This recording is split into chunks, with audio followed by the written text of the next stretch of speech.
గారి రిప్రజెంటేషను ఇది ఇచ్చి అన్ని ఆఫీసుల్లో ఇదే కట్టు కథని ఇచ్చి వరసబెట్టి ఇదే ఆవు కథని అదిగో 2 కోట్లు ఇదిగో 2 కోట్లు, అదిగో రజనీ 2 కోట్లు ఇదిగో రజనీ 2 కోట్లు, ఇదే కథని వరుసబెట్టి ప్రచారంలోకి తీసుకొచ్చి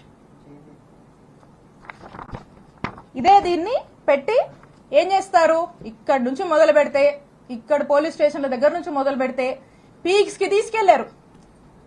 మొదలు పెడితే డీజీపీ గారికి కంప్లైంట్ ఇస్తారు, హోమ్ మినిస్టర్ కి ఇస్తారు, విజిలెన్స్ అంటారు, సిఐడి అంటారు, ఏసీబీ అంటారు, ఈ అన్నిటికీ కంప్లైంట్లు ఇస్తారు.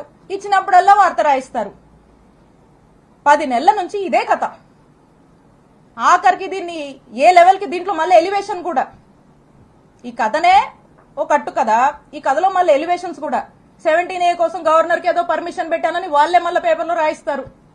అదేదోనంట ఎప్పుడో జరిగిందంట కట్టు కదల్లి, అతను కూడా ఏదో పెట్టాలి కాబట్టి ఈ రెడ్ బుక్ రాజ్యాంగం నడుస్తుంది కాబట్టి ఈయన కూడా ఏం తగ్గకూడదని చెప్పి ఎవరినో పంపించి ఓ కట్టు కదల్లేసి నా మీద SC ST కేసు పెడతాడు. దారిలో ప్రయాణం చేస్తుంటే కారు పగలగొట్టిస్తారు, ఉన్నోళ్ళతో హత్యాయత్నానికి ప్రయత్నిస్తారు. ఇలా వరుస పెట్టి ఈ విధంగా ఇబ్బంది పెడతానే ఉంటారు. ఎప్పుడు చూడు మాటలు, ఏదో అవినీతి అంటారు. చేసే వాళ్ళకే వస్తాయో మాటలు, పొద్దుకులు ఎవరికి వస్తాయి? ఎవరు ఏం చేస్తే అదే వస్తుంది వాళ్ళకి. ఆయన అదే చేస్తాడు కాబట్టి పొద్దున్న లేస్తే ఆయన చేసే పాలన ఏమి ఉండదు. కాబట్టి ఆ నోటి వెంట వచ్చే మాటలే అవి, ఏం చేస్తారో అదే వస్తుంది. ఎందుకు ఇది చేయాల్సి వచ్చింది?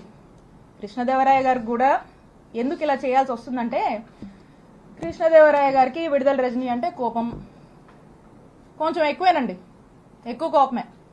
ఎందుకో నాకు కూడా కారణాలు తెలీదు, కానీ రకరకాల కారణాలు ఆయనే అనుకుంటాడు, రకరకాల కారణాలు ఆయనకే ఉన్నాయి.